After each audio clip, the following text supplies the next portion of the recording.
जो ये dust allergy word है ना, it's a lemon term. Nasal allergy भी हो सकती है, लंग एलर्जी भी होती है। बिल्कुल ठीक इंसान, कोई प्रॉब्लम नहीं, सडनली किसी एलर्जन के कांटेक्ट में आएगा, एकदम से कफिंग स्टार्ट हो गई। कुछ भी नहीं था, कोई नाक नहीं बह रही थी, कुछ भी नहीं था, एकदम से हम तो बाहर गए थे घूमने एंड सडनली कफिंग स्टार्ट हो गई। Asthma is allergy only. Yes, asthma is lung. जब आपके फेफड़ों की एलर्जी है तो हम उसको एस्थमा कहते हैं। 10 साल का बच्चा आया था मेरे पास दिखाने एंड उसको ना 3 साल से सिम्टम्स थे। नोज़ बंद रहती थी उसकी, उठते ही मॉर्निंग में उसे स्नीजिंग स्टार्ट हो जाती थी। So antibiotic over usage, what happens is antibiotics ना कभी भेदभाव नहीं करती अच्छे और बुरे में। वो अच्छे बैक्टीरिया को भी उतना ही मारती है जितना गंदे बैक्टीरिया को मारती है। हेलो एंड वेलकम टू आरोग्य भारत। मैं हूं कंगन फौजदार। आपका स्वागत है हमारे स्पेशल पॉडकास्ट में, जहां हम बात करते हैं एक्सपीरियंस डॉक्टर्स से to clear all your doubts and confusions about health. आज हम बात करने वाले हैं एक ऐसी प्रॉब्लम के बारे में जो कि बदलते मौसम, लाइफस्टाइल चेंजेस और फूड हैबिट्स के साथ साथ बढ़ती ही जा रही है। चाहे वो डस्ट से स्नीजिंग हो या फूड रिएक्शन हो या हो स्किन इरिटेशन, हम उसे लाइटली ले लेते हैं, पर वो आगे जाके बहुत ही नुकसानदायक बन सकती है। इसलिए हमारे साथ मौजूद हैं एक बहुत ही एक्सपीरियंस डॉक्टर प्राची, जो हमारी सारी कंफ्यूजन क्लियर कर देंगी अबाउट एलर्जीज। तो मैम, सबसे पहले तो हमारे दर्शकों को अपना इंट्रोडक्शन दीजिए। So hello everyone, I'm Dr. Prachi. I'm a pediatrician as well as allergy specialist. सबसे ज़्यादा कॉमन अगर कोई एलर्जी देखें तो वो डस्ट एलर्जी है, तो वो क्यों बढ़ती जा रही है इतनी, एंड उससे हम कैसे रोक सकते हैं, प्रिवेंट कर सकते हैं? So जो ये डस्ट एलर्जी वर्ड है ना, it's a lemon term. Dust consist of a lot number of things. So dust में आपके मिट्टी के पार्टिकल्स भी होते हैं, ठीक है। उसके अलावा आपके पॉलन्स भी होते हैं जो पेड़ पौधों से रिलीज़ हो रहे हैं, वो हमारी डस्ट का पार्ट बन जाते हैं। उसके अलावा आपके अगर आउटसाइड डस्ट की बात करें तो आपके जो एनिमल्स हैं, हमारे कैट है, डॉग है, जो आउटसाइड एनवायरनमेंट में है, ठीक है, उनके माइक्रो पार्टिकल्स भी होते हैं, ठीक है। उसके अलावा अगर हम घर की डस्ट की बात करें तो जैसे मैंने अभी हाउस डस्ट माइट की बात की थी, तो वो पार्टिकल्स भी डस्ट में होते हैं। तो it's a mixture of particles. हमने कॉकरोच की बात की, कॉकरोच के जो फीसिस है या जो यूरिन है जो वो पास करते हैं, तो उसके पार्टिकल्स भी होते हैं जो हमें नज़र नहीं आ रहे हैं, but it all constitutes dust, right. तो ऐसे इसीलिए हम इन एलर्जी में हम ये कहते हैं कि हमें कभी भी ना पेशेंट के सामने डस्टिंग नहीं करनी चाहिए। वेट मोपिंग करो, डस्टिंग मत करो, झाड़ू मत मारो, बिकॉज ये सब एलर्जेंस हवा में उड़ते हैं। पेशेंट इनहेल करेगा तो एकदम से सिम्टम्स फिर ट्रिगर हो जाएंगे बेसिकली। तो जब तक वो पड़ा है तब तक सेफ है। तो वेट मोपिंग करो, पोछा लगाओ, आप डस्टिंग करो तो गीले कपड़े से डस्टिंग करो, हवा से ऐसे उड़ा के डस्टिंग मत करो बेसिकली। झाड़ू और ड्राई डस्टिंग रोक देनी चाहिए। Yes, if someone in your family has allergy, तो yes we have to। या फिर आपको पता है कि एलर्जी के सिम्टम्स उसको डेवलप हो रहे हैं, तो yes, बिकॉज ये चीज़ें इंक्रीज करती जाएंगी सिम्टम्स, क्योंकि उसको ट्रिगर मिलेगा कि बार बार आपको जब ट्रिगर मिलेगा तो इन्फ्लेमेशन सेटल होती जाएगी और आपके सिम्टम्स इंक्रीज होते जाएंगे। एस्थमा इश्यूज क्या दोनों इंटरकनेक्टेड हैं? यस, तो बेसिकली जो एलर्जीज़ होती हैं, मैंने जैसे आपको बताया, वेरियस ऑर्गन्स की होती हैं। नेज़ल एलर्जी भी हो सकती है, लंग एलर्जी भी होती है। तो जो डस्ट में वेरियस पार्टिकल्स हैं, वो जब हम इनहेल करते हैं, वही इनहेल करके वो हमारी नोज़ के थ्रू लंग्स में जाएंगे। वो जब लंग्स में जाएंगे तो वो इन्फ्लेमेशन क्रिएट करेंगे, ओवर रिस्पॉन्स, जो मैंने आपको बताया, hyper response in the body, and फिर एस्थमा के सिम्टम्स आते हैं। तो एस्थमा के मेनली जो सिम्टम्स होते हैं वो होता है नॉक्टर्नल, रात में कफिंग। पूरे दिन बच्चा ठीक रहेगा या पूरे दिन इंसान ठीक रहेगा, बट रात में सडनली उससे ज़्यादा कफिंग स्टार्ट हो जाएगी। Early in the morning coughing, उठेगा और एकदम से खांसी के बाउट स्टार्ट हो गए। कईयों की छातियों से ना wheezing sounds, like musical sounds भी आती हैं, सैं सैं की आवाज़ भी आती है अगर ज़्यादा प्रॉब्लम क्रिएट हो रही होगी। शॉर्टनेस ऑफ ब्रेथ, सांस लेने में थोड़ी सी दिक्कत लगेगी आपको, ठीक है। तो ये सिम्टम्स मोस्टली हमारे एलर्जिक कफ के उसमें जाते हैं, एलर्जिक कफ को इंडिकेट करते हैं ये वाले सिम्टम्स, राइट। बिल्कुल ठीक इंसान, कोई प्रॉब्लम नहीं, सडनली किसी एलर्जन के कॉन्टैक्ट में आएगा, एकदम से कफिंग स्टार्ट हो गई। कुछ भी नहीं था, कोई नाक नहीं बह रही थी, कुछ भी नहीं था, एकदम से हम तो बाहर गए थे घूमने एंड सडनली कफिंग स्टार्ट हो गई, ठीक है। So this all indicates lung allergy, that is जिसको हम एस्थमा कहते हैं basically. Asthma is allergy only. Yes, asthma is lung. जब आपके फेफड़ों की एलर्जी है तो हम उसको एस्थमा कहते हैं। नेक्स्ट इज फूड एलर्जीज भी बहुत ज़्यादा कॉमन है आफ्टर डस्ट एलर्जी। तो पहले तो उसको एक्सप्लेन करिए कि फूड से कैसे एलर्जी होती है लोगों से, एंड मोस्टली हम देखते हैं कि लैक्टोज इंटॉलरेंस बहुत है लोगों में। तो ऐसा क्यों है कि कुछ फूड सब्सटेंसेस से सबसे ज़्यादा एलर्जी ही होती है लोगों को? So food allergy, again we Indians are protected against food allergies. हमारे कुछ ना कुछ हमारे जीन्स में, हमारे एनवायरनमेंट में जो हमें फूड एलर्जीज के अगेंस्ट प्रोटेक्ट कर रहा है। अगर आप वेस्टर्न कंट्रीज़ में जाओगे तो एलर्जीज बहुत ज़्यादा है, राइट। फूड एलर्जी बेसिकली क्या होती है कि हमने कोई चीज़ खाई एंड उसकी वजह से हमारी बॉडी में सडन रिएक्शन ट्रिगर हो गया, बट हम ना बड़ा ही बहुत कॉमनली ऐसे ही बोल देते हैं कि इसको तो इस चीज़ से एलर्जी है, ठीक है। तो ये वर्ड हमें एलर्जी इज़ अ वेरी क्या कहते हैं नोटोरियस वर्ड, हमें वैसे ही नहीं यूज़ करना है हर चीज़ के लिए। तो फूड एलर्जी में सिम्टम क्या होता है, कुछ allergies in the food can present with in 30 minutes of eating that food. आपकी बॉडी पे सडनली रैशेज स्टार्ट हो जाएंगे, खुजली, बर्निंग, आपको बर्निंग सेंसेशन होगी, ऐसा फ्लशिंग ऑफ द स्किन हो जाएगी आपकी, ठीक है। आपको सूजन भी आ सकती है, आईज लिप्स आपके हो सकता है सूज जाएँ।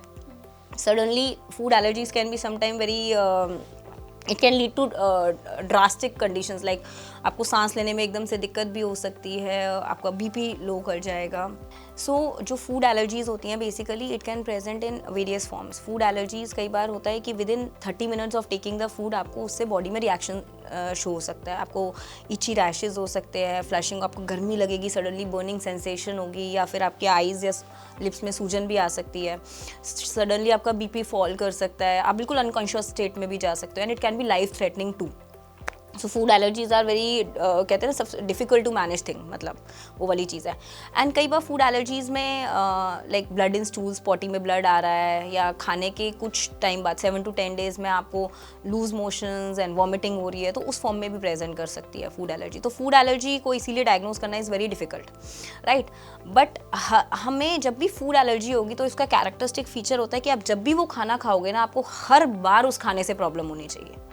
लाइक कोई बंदा कहता है मुझे एग से एलर्जी ऐसे, तो आज उसने एग खाया, उसे प्रॉब्लम हुई, कल खाया, कल कोई प्रॉब्लम नहीं हुई, तो it can't be food allergy. तो it will always produce those symptoms again and again every time that food will be eaten. Basically ये कंसेप्ट रहता है फूड एलर्जी में। जो इंटॉलरेंस हम वर्ड यूज़ करते हैं, इंटॉलरेंस में बेसिकली कभी भी स्किन के फीचर्स आपको नहीं आएंगे, and intolerances are never life threatening. जैसे मैंने बताया कि सडनली बहुत ज़्यादा दिक्कत हो जाए, वो कभी नहीं होता है। गैस्ट्रिक ट्रबल जिसे हम कहते हैं कि हाँ थोड़ा पेट में दर्द हुआ, ब्लॉटिंग हुई, आपको गैस बहुत ज़्यादा बन रही है, थोड़ा सा वॉमिटिंग या थोड़ा सा लूज टूज हो गए, तो ये आपका जैसे आप लैक्टोज इंटॉलरेंस हम कॉमनली कहते हैं, तो ये हमारा इंटॉलरेंस में देखने को मिलता है। फूड एलर्जी में क्या होता है, even a single bite of that thing that is you are allergic to can lead to life threatening reaction. क्या इंटॉलरेंस एलर्जी में बदल सकती है? नहीं, इंटॉलरेंस और एलर्जी का मैकेनिज्म ही बिल्कुल डिफरेंट है, ठीक है। बट फूड एलर्जी एक ऐसी चीज़ है जिसमें ज़िंदगी में बंदा कभी भी किसी चीज़ से एलर्जी शो कर सकता है। मैंने पूरी ज़िंदगी मशरूम खाए, बट सडनली मैं 40 साल की हुई, आज मुझे मशरूम से रिएक्शन हो गया, इट कैन हैपन, राइट। तो ये नहीं है कि आपको आज उससे कुछ नहीं था, तो ज़िंदगी में वो कभी भी डेवलप कर सकती है किसी भी एज पे, ठीक है। तो ये चीज़ है फूड एलर्जी में। इंटॉलरेंसेज में क्या रहता है हमारा कि आपको किसी चीज़ से इंटॉलरेंस हुई तो वो अमाउंट बेस्ड इंटॉलरेंस होती है। लाइक आपको दूध सूट नहीं करता, आपने आधा ग्लास दूध पिया, आपको प्रॉब्लम नहीं हुई, बट अगर आप 1 लीटर दूध पियोगे तो yes it will show some problem, right. तो वो डोज बेस्ड हमारा मैकेनिज्म होता है। तो ये डिफरेंसेस हमारे इंटॉलरेंस और फूड एलर्जी के अंदर होते हैं। जैसे कि मैम आपने कहा कि जैसे आपको बचपन से कोई प्रॉब्लम नहीं है किसी खाने से एंड अचानक से हो गई, तो इतनी मतलब टाइम नहीं लगा सकते कि कब होगी। तो उसका मेन रीज़न क्या है, एकदम से कैसे डेवलप हो जाता है कोई डिजीज? बोल रही हूँ कि allergy is a immune mechanism. हमारी बॉडी का इम्यून सिस्टम किसी चीज़ के अगेंस्ट सडनली एक्टिवेट हो गया, तो कोई इस चीज़ को पता नहीं लगा सकता बेसिकली।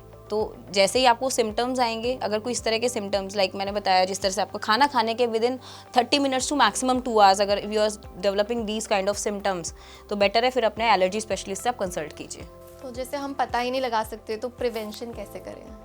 तो yes that's what I am saying ना, जब आप अपने एलर्जी स्पेशलिस्ट से मिलोगे तो फिर we get some test done in order to see कि yes you are allergic to this food और नॉट। तो जब हम आपको लेबल करेंगे कि yes you truly have food allergy basically, because वैसे ही फूड रोकना इज़ हार्मफुल, क्योंकि आप न्यूट्रिशन भी अपना कॉम्प्रोमाइज़ करते हो। जैसे आपको मिल्क से प्रॉब्लम लग रही है, खुद को आपने मिल्क अपने आप बंद कर दिया, मिल्क बहुत सारे प्रोडक्ट्स में आपने प्रोडक्ट्स बंद कर दिए, तो आप न्यूट्रिशनली भी तो डेफिशिएंट कर रहे हो खुद को, राइट। तो या तो हम आपको कैल्शियम सप्लीमेंट्स भी देंगे उसके साथ, राइट। तो बेसिकली वही है। तो कभी भी फूड्स को खुद नहीं रोकना है, डॉक्टर से कंसल्ट करो, we get some test done in order to see that you are really allergic to that thing, and if you are really allergic तो then we have to stop that food, and then हम graded fashion में धीरे धीरे उस food को start करते हैं, so that आपकी बॉडी डिसेंसिटाइज हो and we can repeat start that food in your life. But again ये सब डॉक्टर कंसल्टेशन के साथ, ये सब एलर्जी स्पेशलिस्ट का टास्क है, वो कैसे आपको आगे गाइड करेगा, because as I told you food allergies can be life threatening too, right. Allergy test के बारे में थोड़ा बताइए, कुछ बेसिक बता सकें तो। सो एलर्जी टेस्टिंग जो होती है हमारी 2 तरीके से होती है। एक होता है हमारा स्किन प्रिक एलर्जी टेस्ट, जिसमें हम क्या करते हैं बेसिकली जो एलर्जेंस जो हमें सस्पिशियस एलर्जेंस है, जैसे मैंने आपसे बात की, मुझे पता लगा कि ये allergens must be causing you problem, right, उन सस्पिशियस एलर्जन की हम ड्रॉप्स आपके स्किन के ऊपर डालते हैं, आपके हैंड के ऊपर डालते हैं, फोर आर्म के ऊपर बेसिकली हम ड्रॉप्स डालते हैं, एंड बहुत माइनर प्रिक के साथ हम उसको आपकी स्किन की सुपरफिशियल लेयर्स में इंसर्ट करते हैं। उसमें कोई पेन नहीं होता, कोई ब्लड नहीं आता, nothing, it's a painless and bloodless test, and within 20 minutes you will get to know कि आपकी बॉडी इन चीज़ों से सेंसिटाइज है या नहीं है बेसिकली, राइट। सेकेंड होता है एक ब्लड टेस्ट। ब्लड टेस्ट में हम वही ब्लड सैम्पलिंग करते हैं एंड देन वी सी कि आपको इन चीज़ों से प्रॉब्लम है या नहीं है। अगेन मार्केट में बहुत सारे एलर्जी टेस्ट अवेलेबल हैं, एंड काफ़ी सारे एलर्जी टेस्ट तो ऐसे अवेलेबल है जो बिल्कुल यूज़लेस हैं, जिनका कोई रोल नहीं है। सो आई ऑलवेज डिस्करेज पेशेंट्स की प्लीज़ खुद जाके अपने ऐसे टेस्ट मत कराइए, बिकॉज उसमें प्रॉब्लम क्या होती है, आपने पूरा पैनल करा लिया टेस्ट का और आपने देखा मुझे 50 चीज़ों से एलर्जी है, राइट, आपकी 50 चीज़ें पॉजिटिव आ गई। नाउ यू स्टैंड नोवेयर कि आप 50 चीज़ें खाने की बंद कर दोगे, मैं यहाँ नहीं जाऊँगा, मैं वहाँ नहीं जाऊँगा, that is practically impossible, right. तो इसीलिए खुद ये चीज़ें मत कीजिए एंड अपने एलर्जी स्पेशलिस्ट से कंसल्ट कीजिए एंड देन उसके हिसाब से टेस्ट कराइए as they guide you. Ma'am, जैसे हमने फूड इंटॉलरेंस एंड फूड से एलर्जी में डिफरेंस की बात करी, उसी तरीके से स्किन इरिटेशन और स्किन एलर्जी में क्या डिफरेंस है?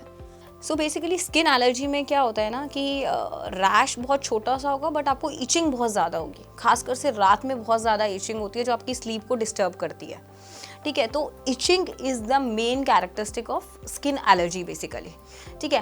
एंड ये रैशेस क्या होते हैं कि आपने थोड़ा सा ट्रीटमेंट लिया, ये आज ठीक हो गए, इट गोज एंड कम्स, फिर थोड़े दिन बाद फिर रीअपियर हो गया, देन थोड़ा सा आपने फिर कुछ ऑइंटमेंट्स वगैरह लगाई, आपने इधर उधर से ट्रीटमेंट लिया तो आपको लगेगा ये तो सेटल हो गया, फिर थोड़े दिनों में आ जाएगा, ठीक है। एंड ये ना पर्टिकुलर एरियाज़ में ज़्यादा अपीयर होते हैं, लाइक हमारे आर्म्स के फोल्ड्स हो गए, हमारे नी के पीछे जो फोल्ड्स हैं, हमारी गर्दन हो गई, कुछ पर्टिकुलर एरियाज़ में ये रैशेज़ ज़्यादा रहते हैं जो स्किन एलर्जी वाले रैशेज़ हैं। So this is the difference between skin irritation and allergy. Again आपने बहुत बार बात करी कि फूड एलर्जीज लाइफ थ्रेटनिंग हो सकती हैं, तो और भी कौन सी एलर्जीज हैं जो लाइफ थ्रेटनिंग हो सकती हैं एंड हमें बहुत ही सीरियसली लेना चाहिए उन्हें, एंड कब जाके लाइक कितना वेट कर सकते हैं हम before going to the doctor? So every allergy can be life threatening, we can't, like हम एलर्जीज़ को लाइटली नहीं ले सकते, ठीक है। लाइक आपने एस्थमा की बात की, तो एस्थमा में भी आपने देखा होगा कि एस्थमा का अटैक आ गया से, तो पसलियाँ तेज़ चल रही हैं, सांस लेने में इतनी दिक्कत है, इवन वेंटिलेटर्स पे भी डालना पड़ता है हमें पेशेंट्स को, राइट। तो every allergy can be life threatening, and ऐसा नहीं है कि आज ही डायग्नोज हुआ, हो सकता है आपको लाइफ थ्रेटनिंग के साथ ही डायग्नोज हो, तो ये नहीं है कि भाई लंबी एलर्जी है तभी वो लाइफ थ्रेटनिंग होगी। First time manifestation can present as a life threatening manifestation also, right. So इसीलिए अगर आपको कोई भी रेपिटेड सिम्टम्स आ रहे हैं तो इसलिए उनको इग्नोर करना बिल्कुल ठीक नहीं है, because it can be life threatening at any point of time.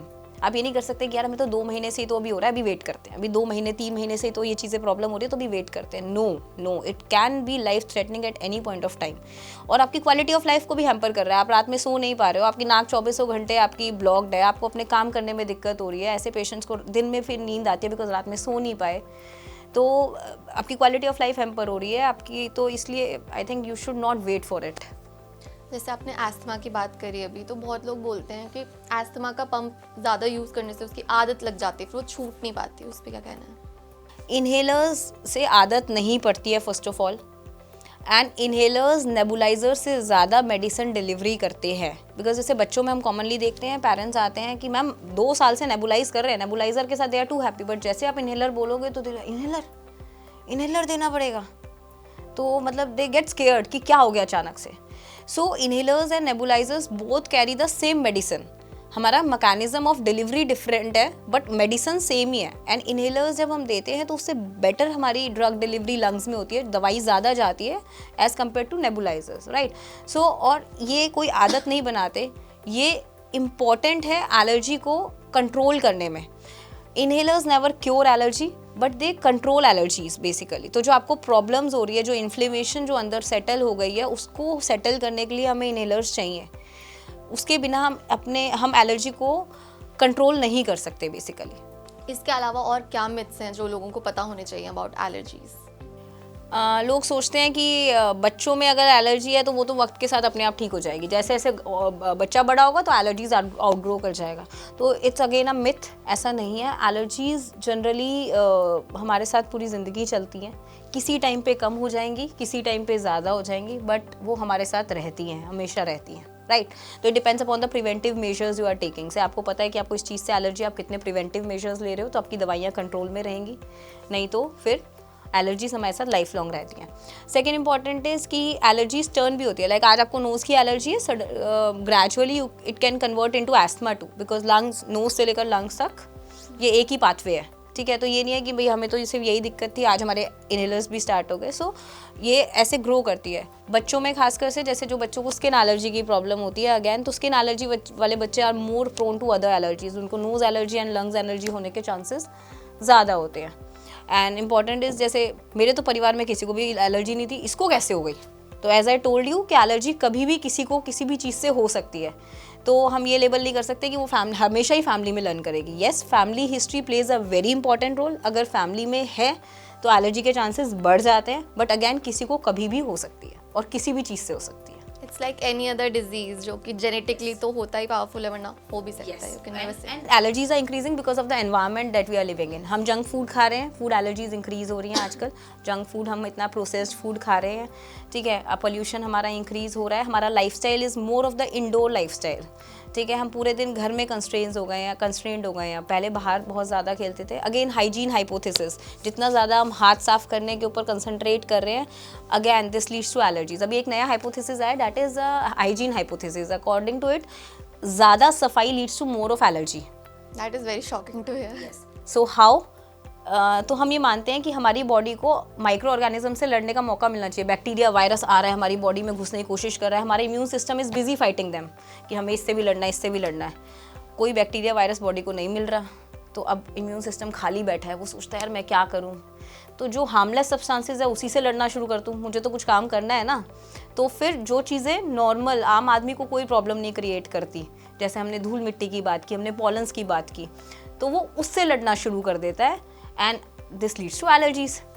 सो अगर हमारे बच्चे बार बार बीमार पड़ रहे हैं तो वी शुड नॉट, मतलब जैसे कहते हैं ना कि खांसी जुकाम हुआ, बुखार हुआ, तो ये है कि बॉडी अपने आप अपना इम्यून रिस्पॉन्स जनरेट कर रही है। अगर ये काम नहीं होगा, हम बहुत ज़्यादा सफाई रखेंगे, तो फिर एलर्जीज़ की संभावना बढ़ जाती है। सो दिस इज़ समथिंग, नई नई स्टडीज़ हो रही हैं, तो दिस इज़ समथिंग जो अभी आया है। यस मैम, इससे मुझे एक बात याद आती है कि जो पुराने पेरेंट्स हैं, जो पुराने ज़माने के लोग हैं, वो ये चीज़ बोलते हैं कि आजकल जो न्यू पेरेंट्स हैं वो अपने बेबीज़ को लेके बहुत ज़्यादा प्रोटेक्टिव हो गए, उन्हें बाहर खेलने नहीं देते, धूप में जाने नहीं देते बिल्कुल, एंड उसकी वजह से उनको और ज़्यादा प्रॉब्लम हो रही है क्योंकि बॉडी उतनी इम्यून नहीं बन पा रही। तो it is kind of true. It's kind of true. तो मैं ये कहना चाहूँगी कि जो हमारे पुराने ज़माने के लोग, हमारी दादी नानी कर रहे थे, वो बहुत अच्छा कर रहे थे, टू बी फ्रैंक एनफ, ठीक है। हम लोगों को पता नहीं है, वो धीरे धीरे अब हमें पता चल रहा है कि yes those were true things, and उसी की वजह से हम आज तक प्रोटेक्टेड है। वी इंडियंस, हमारे इंडिया में allergies are very less compare to the western countries, because of the upbringing, जो हमारे पुराने ट्रेडिशंस अभी तक चल रहे हैं, जो हम पुरानी चीज़ें, हमारा जो खान पान है और जिस तरह से, इसीलिए हम प्रोटेक्टेड है, ठीक है। बट धीरे धीरे जैसे हम वेस्टर्न लाइफस्टाइल को हम अपने अंदर इंकलकेट कर रहे हैं, it is leading to more of the allergies in us. तो डॉक्टर प्राची एलर्जीज़ की तो स्पेशलिस्ट हैं ही, वो साथ ही पीडियाट्रिशियन भी हैं। तो बच्चों में कौन सी एलर्जी सबसे ज़्यादा दिखती है, उससे कैसे प्रिवेंट कर सकते हैं, प्लीज़ बताइए। सो बच्चों में भी we see all the forms of allergy, it depends upon the age. Like अगर फूड एलर्जी की बात की जाए तो बच्चों में कॉमनेस्ट मिल्क एलर्जी हमें देखने को मिलती है। अगेन जैसे मैंने बताया, फूड एलर्जी में जो सिम्टम्स होते हैं, within 30 minutes to 2 hours of eating that food आपको बॉडी पे रिएक्शंस हो सकता है, या आपको पॉटी में ब्लड आ सकता है, या बच्चे का वेट गेन नहीं होगा, बहुत ज़्यादा लूज टूल्स रहेंगे, वॉमिटिंग होगी बच्चे को बार बार। तो milk allergy can like 2 to 3 months of age में इस तरह से किसी भी तरह से मैनिफेस्ट कर सकती है। तो it can manifest as early age 2 to 3 months of age basically. Ma'am newborn तो मतलब मिल्क की डाइट पे ही सर्वाइव करते हैं, तो बहुत ही बेसिकली तो उस केस में हमें मिल्क चेंज करना पड़ता है। We have special milks for that kind of kids, right. ऐसे ही बेबीज़ में skin allergies are very common. जिसको हम अपनी भाषा में एटोपिक डर्मेटाइटिस कहते हैं, कि मोस्टली चीक्स को बहुत इफ़ेक्ट करती है बेबीज़ के, कि चीक्स रेड रहते हैं, इचिंग होती है और कई बार उस पर डिस्चार्ज भी होने लग जाता है। तो this is atopic dermatitis basically. So वही, अगर कोई भी फॉर्म ऑफ रैश आपके बच्चे को हो रहा है, किसी भी चीज़ से दिक्कत हो रही है, बच्चे की ग्रोथ प्रॉपरली नहीं हो रही है, तो इन चीज़ों को नेग्लेक्ट करना ठीक नहीं है बेसिकली। सो अगर बच्चों को कोई रिपीटेड सिम्टम्स आपके बेबीज़ को हो रहे हैं, स्किन पे कोई रैशेज़ हो रहे हैं, या फिर कुछ बच्चे की ग्रोथ प्रॉपरली नहीं हो रही है, बार बार रीगर्जिटेशन या वॉमिटिंग की प्रॉब्लम बच्चे को हो रही है, तो इन चीज़ों को आप बिल्कुल भी नेग्लेक्ट मत कीजिए और अपने एलर्जी स्पेशलिस्ट को कंसल्ट कीजिए। खासकर से अब अगर हम नोज़ एलर्जी और एस्थमा की बात करें तो जनरली ये फर्स्ट 2 इयर्स ऑफ लाइफ में हमें नहीं देखने को मिलता बच्चों में। ये चीज़ें 2 साल के बाद डेवलप होती है। तो पेरेंट्स को लगता है मैम 2 साल तक तो इसे कुछ नहीं हुआ था, अचानक से इसको ये सब चीज़ें हो गई। तो दिस इज़ समथिंग, हमारी बॉडी जो नोज़ एलर्जी का जो हमारा मैकेनिज्म है, हमारा इम्यून रिएक्शन है, वो इसी तरह से डेवलप करता है। तो जैसे जैसे बच्चा बड़ा होगा, मोर ऑफ द एरो एलर्जेंस जो हमारे आसपास एयर में एलर्जेंस है उन्हें इनहेल करेगा, तो स्लोली फिर वो रिएक्शन डेवलप होता है। स्नीजिंग हो रही है, बार बार चीखे मारता रहता है बच्चा, या नाक ही बंद रहती है, सांस ही नहीं आती, मुँह खोल के सांस लेते रहते हैं, रात को सोते हैं स्नोरिंग की आवाज़ आती है, पूरी रात मुँह खोल के सो रहा है बच्चा। तो it's creating a lot amount of problem to kids, because क्या है, रात में नहीं नींद पूरी होगी तो कैसे फिर सुबह अपना काम कर पाएगा। और बच्चों क्या, सबके लिए नींद बहुत इंपॉर्टेंट है। They are like their brain is, their mind is developing, इतने सारे माइलस्टोन्स वो एक्वायर कर रहे हैं, तो कैसे सब चीज़ें ढंग से हो पाएंगी, राइट। तो फिर उनकी ओवरऑल ग्रोथ एंड डेवलपमेंट पे इस चीज़ का बहुत ही नेगेटिव इफेक्ट पड़ता है। द मोस्ट इम्पॉर्टेंट क्वेश्चन, क्या एलर्जी क्योर हो सकती है? यस, तो अब allergy cure, not all the allergies are not curable, I will say. तो अगेन आपको प्रॉब्लम है, we will get the testing done. कुछ फॉर्म्स ऑफ एलर्जी है, फॉर्म्स इन सेंस की कि कुछ ऐसी चीज़ें हैं, लाइक मैंने आपको अभी हाउस डस्ट माइट की बात की। अगर आपको मान लो हाउस डस्ट माइट से प्रॉब्लम निकलती है, तो दिस इज़ समथिंग जिसका हमारे पास ट्रीटमेंट अवेलेबल है। हम मिनी डोजेज़ में, जिसको हम अपनी भाषा में एलर्जन इम्यूनोथेरेपी कहते हैं, एलर्जी वैक्सीन, एलर्जन शॉट्स भी कहते हैं। तो बेसिकली एलर्जी क्योर में हम क्या करते हैं, जिस चीज़ से आपको प्रॉब्लम है, हम उसकी मिनी डोजेज़ आपको डेली आपकी बॉडी में डालेंगे, so that over a period of time आपकी बॉडी डिसेंसिटाइज हो जाए उन चीज़ों से एंड आपकी प्रॉब्लम्स कम हो जाए, ठीक है। तो नॉट, अगेन बहुत सारी चीज़ों का हमारे पास क्योर नहीं है, बट कुछ पर्टिकुलर चीज़ें हैं जिनके लिए we have allergen immunotherapy available, and वो काफ़ी हद तक काम करती है। आपकी मेडिसिन्स बहुत हद तक कम हो सकती हैं उससे, आपका और हो सकता है ख़त्म भी हो जाए। It's not 100% sure, but yes बहुत हद तक कम हो जाती हैं एंड आपके जो सिम्टम्स हैं वो काफ़ी हद तक कंट्रोल हो जाते हैं। सेकेंड इंपॉर्टेंट इज़, आपको नई एलर्जीज डेवलप होने के चांसेस कम हो जाते हैं। लाइक एक बंदा है जिसकी बॉडी एलर्जी प्रोन है, तो आज आपको एक चीज़ से प्रॉब्लम है, कल वो किसी और चीज़ से भी एलर्जी डेवलप कर सकता है, राइट। तो वो जो न्यू सेंसिटाइजेशन हम अपनी भाषा में इसको कहते हैं, कि नई चीज़ों से सेंसिटाइज होना, एलर्जी डेवलप करना, वो भी हम एलर्जन इम्यूनोथेरेपी से कंट्रोल में कर सकते हैं। जो मैं बता रही हूँ ना, जो इम्यून रिएक्शन जो हमारी बॉडी में जब डेवलप होता है, जब हम ये डिसेंसिटाइजेशन का मैकेनिज्म करते हैं, तो वो नई एलर्जीज को डेवलप होने से भी प्रिवेंट करता है। जिसके लिए कर रहे हैं उसके लिए तो हेल्प करता ही है। हाँ, नई एलर्जीज से भी डेवलप करने में प्रिवेंट करता है। हम टाइमलाइन क्या एक्सपेक्ट कर सकते हैं कि अगर किसी की एलर्जी के सिम्टम्स कम होने की या क्योर होने की, अगर वो आज थेरेपी स्टार्ट कर रहा है तो कब तक? तो basically within 1 year of age हमें काफ़ी हद तक रिस्पॉन्स नज़र आ जाता है। अगर 1 ईयर में भी हमें रिस्पॉन्स नहीं नज़र आता है तो वी से कि it's not working on you. अगर 1 ईयर में हमें रिस्पॉन्स नज़र आ रहा है, आपके सिम्टम्स में हमें कंट्रोल नज़र आ रहा है, देन तो 3 to 5 ईयर्स की हमारी थेरेपी होती है, जो एलर्जन इम्यूनोथेरेपी होती है, तो हम 3 to 5 ईयर्स फिर से कंटिन्यू करते हैं।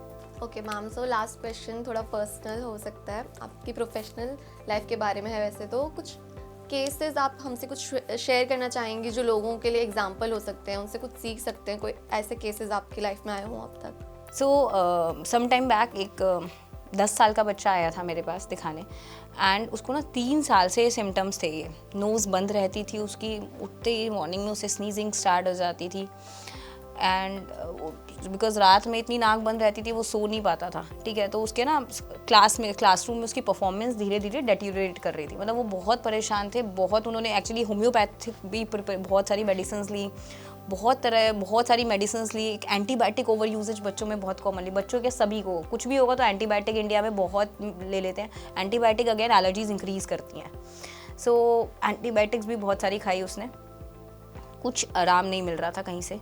सो we got him tested and मैंने उसका स्किन प्रिक एलर्जी टेस्ट किया। स्किन प्रिक एलर्जी टेस्ट में इट्स गुड कि उसे हाउस डस्ट माइट से एलर्जी आई, and this is something that I told you कि हमारे पास allergen immunotherapies available for it. So previous 1 year से वो एलर्जन इम्यूनोथेरेपी पे है, and touch wood he is showing a great response. उसके इनहेलर जो हमने उसको नेज़ल स्प्रेज डाले थे वो काफ़ी हद तक अब बहुत कम हो गए हैं। And the best part is अब वो रात में सो पा रहा है, ठीक है, रात में सो पा रहा है। उसके स्कूल की परफॉर्मेंस, उसके पेरेंट्स आर वेरी हैप्पी कि सब कुछ उसकी लाइफ में एक नॉर्मल जो 10 साल का बच्चा करता है वो सब कर पा रहा है। तो अच्छा लगता है ये देखकर कि चीज़ें ठीक हो रही हैं। ऐसे ही एक 3 महीने का बच्चा था विद मिल्क एलर्जी, ठीक है, तो मिल्क लेते ही रैशेज़ हो जाते थे उसकी पूरी बॉडी पे, उसको इचिंग वाले रैशेज़ हो, जिसे हम अपनी भाषा में हाइव्स अर्टिकेरिया कहते हैं, उस तरह के रैशेज़ हो जाते थे से। तो हमने टेस्ट कराया, मिल्क एलर्जी आई उसकी positive, and now he is on special supplements, basically हमारा जो अलग मिल्क होता है ऐसे एलर्जिक बच्चों के लिए, and he is doing fine. उसकी ग्रोथ भी प्रॉपर हो रही है, नहीं तो पहले वेट गेन वगैरह कुछ नहीं हो रहा था बेबी का। जो ये आपका स्पेशल मिल्क होता है वो न्यूट्रिशनली सेम वैल्यू होती है उसमें? हाँ। एक बहुत ही इंटरेस्टिंग सी चीज़ है जो मैं ऐसे जैसे अगर हम कुछ इंकलकेट कर सकते हैं, इंडिया में ना बहुत सिस्टम है कि बच्चे के ना स्किन पे हेयर है, इसको ना रिमूव कर देते हैं, तो लोई लगाते हैं बैठ के, बेसन की लोई, आटे की लोई, राइट। सो अगेन जब हम ये लोई लगाते हैं ना, it leads to more of allergies. How? जब हम कोई भी चीज़ खाते हैं तो हमारा पेट इज़ समथिंग जो हमें एलर्जी टॉलरेंट कहते हैं, हम इसे एलर्जी से बचाता है। तो हम जब अपनी डाइट में हमारी बॉडी में कोई भी चीज़ पेट के थ्रू इंसर्ट कर रहे हैं, मुंह के थ्रू खा रहे हैं, तो हमारी बॉडी उसके अगेंस्ट टॉलरेंस डेवलप करती है। बट अगर हम वही चीज़ स्किन के थ्रू इंट्रोड्यूस करते हैं अपनी बॉडी में, तो वो एलर्जीज इंक्रीज़ करती है। सो आई ऑलवेज रिकमेंड कि ये लोई वगैरह लगाना, बेसन की लोई या आटे की लोई नहीं लगानी कभी भी। आप 10-10, 15-15 दिन के बच्चे को, जिसको हमने पेट में कभी कुछ खाने को नहीं दिया है, आप जब ये चीज़ें कर रहे हो तो आप उसको इन चीज़ों से एलर्जी प्रोन कर रहे हो। उसकी body can show reactions against it, so you are increasing allergies in that way. That is such a less known fact, I guess. तभी मुझे लगा थोड़ा सा इंटरेस्टिंग है।